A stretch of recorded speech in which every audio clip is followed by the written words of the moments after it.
सो दोस्तों Talbros automotive components ने अपने क्वार्टर 2 के नंबर डिस्क्लोज कर दिए। साथ ही कंपनी ने 20 पैसे पर इक्विटी शेयर का इंटरिम डिविडेंड भी अपने शेयर होल्डर्स के लिए अनाउंस कर दिया है।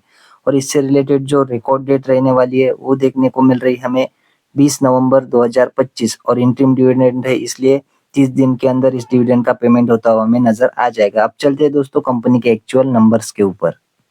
कंपनी के कंसोलिडेटेड नंबर्स के ऊपर डेटा हमें लैक्स में दिया हुआ है, मैं आपको करोड़ में कन्वर्ट करके बताता हूँ। सो देखिए कंपनी का इस क्वार्टर का रेवेन्यू रहा है 213 करोड़ का, पिछले क्वार्टर में 206 करोड़ था और पिछले साल 215 करोड़ का कंपनी ने रेवेन्यू जनरेट किया था। तो ईयरली रेवेन्यू में हल्की सी गिरावट आई है, क्वार्टरली बेसिस पे रेवेन्यू हमें अच्छा खासा ग्रो होता हुआ नजर आ रहा है। इनकम की बात करें तो इस क्वार्टर की है 217 करोड़ की, पिछले क्वार्टर में 210 करोड़ थी और पिछले साल 220 करोड़ की कंपनी ने इनकम जनरेट की थी। तो ईयरली बेसिस पे इनकम भी गिरी है, क्वार्टरली बेसिस पे देखे तो इनकम में हमें एक डिसेंट ग्रोथ देखने को मिल रही है।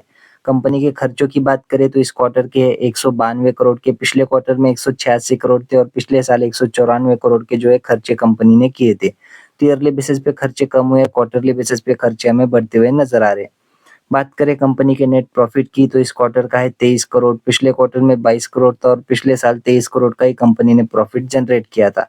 सो ईयरली बेसिस पे देखें तो एक स्लाइटली कंपनी का प्रॉफिट हमें डाउन जाता हुआ देखने को मिल रहा है। ईयरली बेसिस पे क्वार्टरली बेसिस पे कंपनी का प्रॉफिट ग्रो हुआ है, ईयरली बेसिस पे देखें तो हल्का सा प्रॉफिट गिरता हुआ नजर आ रहा है। ईपीएस की बात करें तो इस क्वार्टर का है 3 रुपया 74 पैसे, पिछले क्वार्टर में 3 रुपया 60 पैसे था और पिछले साल 3 रुपये 79 पैसे का कंपनी ने ईपीएस जनरेट किया था। तो ईयरली बेसिस पे कंपनी का ईपीएस हल्का सा ही गिरता हुआ नजर आ रहा है, क्वार्टरली बेसिस पे कंपनी का ईपीएस हमें इंप्रूव होता हुआ नजर आ रहा है।